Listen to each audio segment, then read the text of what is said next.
business strategy, and I'm going to share with you what they're doing in business strategy, operational efficiency, people, and again, Cheryl's going to talk a lot more about that today, but I just want to share with you what we see the best retailers doing, and it comes to people. And then the one we're going to talk about, maybe spend the most time on, is the whole area of sales and marketing. All right, but those 4 buckets, and I might just ask you to begin to think about this question.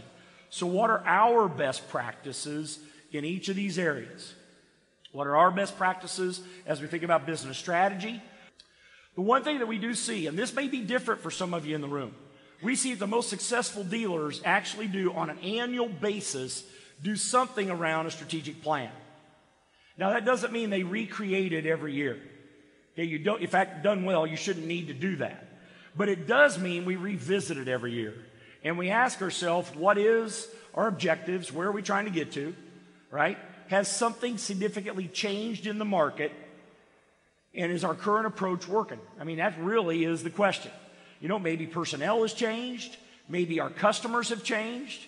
All those kind of issues are things that we absolutely have to consider. And it's no different than our business. BI was a major customer of ours. And that's awesome, except they just decided to get married to Marielle. Our world changed a little bit overnight. Guess what? Now we got to have a strategy for the new company. Because they're going to go into review, and everybody that was a supplier, guess what? We get to go prove again why it ought to be us. Kind of an interesting day for us when they decided to make that move, right? But that is what it is. So again, take a look at, whoops, back up, sorry, hit the wrong button. Take a look at our strategy. And again, ask yourself these things. Is our business model still right? Is our mission, vision, values is still right? And most importantly, is our strategies that we've outlined, are they the things that we want to do? Do they make sense in light of where the market is headed? Now, I didn't say it when we started, but I should have. Everything that I do is predicated on that last comment. Where is the market headed? Unfortunately, we've all set up our business based upon where the market was. Right? Because we did it at one point in time. But the question is, where is the market headed? And that's why this annual discussion, and my recommendation is you do it off-site. Don't do it in your office because somebody will interrupt you. Okay? But take a half a day at least, and hopefully a day at minimum, and say, where are we at? Does it make sense? Are things still going on? Okay? That's the way we thought they were. The next piece, they really do understand and differentiate the role of ownership and senior management. I'm going to make a little side comment here to you owners in the room. Some of you owners are your best salespeople. You don't have to raise your hand because I know it's true. I just want to ask you to consider one thing. Give up day-to-day operations and go out and sell stuff and hire you a manager. You're still the owner. Your name's still on the door.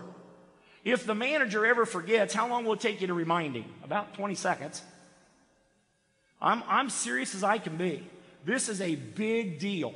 Right now, Deere, as a corporate, has this huge initiative going on, encouraging Deere dealers to hire professional CEOs for that very reason. Because most of their owners, especially third-generation owners, they're really good at doing something else. You're still the owner. Nothing changed. But if that's what you're best at, go do it. I highly, highly ask you, just please consider it. I can't tell you how many times I see people who are in ownership because the business grew. Well, hell, my name's on the door, and Grandpa started this thing. I guess I got to be president, so that means I need to mostly be behind the desk and do spreadsheets. Baloney. If that's not what you're good at, stop doing it. Go do what you're good at. Hire someone to do that stuff. I'm not saying it's easy, but there are people out there that actually like to do it. Go do what you're good at. Just strong suggestion there, okay? So that's where we're coming there. They get the difference between management and ownership, and there is a difference, even in small privately held companies, okay? Align all business functions so they're consistent with our business model. The most profitable farms, livestock and crop, the most profitable farms do 65 to 80% of their business with one primary supplier. That doesn't mean they don't shop. Everybody with me? but they do their primary business 65 to 80% with one primary supplier. Think about why that is. They can take advantage of any volume discount. They can take advantage of any incentives. They often get offered things first, and the biggest thing is they get more touch. They get more built-in help to their business. Supports high-performing sales organization. First of all, they actually have a sales manager. I know some of you are very small in numbers of people. My only comment about a sales manager is this. What we notice with dealers who have one. Someone in that business wakes up every single day with one question. How do we sell more stuff today? Profitably. I'll throw that one in there. How do we sell more stuff today? Now, I know in some cases I'm talking to the owner, sales manager, chief cook, and bottle washer, setup person. I get it. I understand that. But someone, their main focus is plain and simple, whether it's chemicals, whether it's equipment, whether it's repair, whether it's service, whether it's consulting on how to put in a new system, don't care what it is, but wakes up every single day thinking about how do we sell more stuff today. Now, that sales manager for a lot of your dealers is also going to be a seller, probably. Maybe the owner, that's fine. But their main function is thinking about how do I sell more stuff today. Okay? Along with that, notice the very next one. Identify specific salespeople and protects their time. I was with an agronomy sales team. This was 3 weeks before Christmas, I guess. And their sales manager was telling me about his sales team. They said, how many sellers you got? I got 32. We did then the time exercise. Found out on average they were spending 55 days a year in operations. After the meeting, I said, no, you got a sales force of 20. You're just paying 32 guys to do that job. I can't be more adamant about this one. If you want to differentiate your business, make sure that somebody has time to be out there in a customer-facing way on an incredibly regular basis, trying to, again, improve your business as well as improve the business of the customer. It's absolutely critical. I know that's different thinking than some of you in the room. I get it.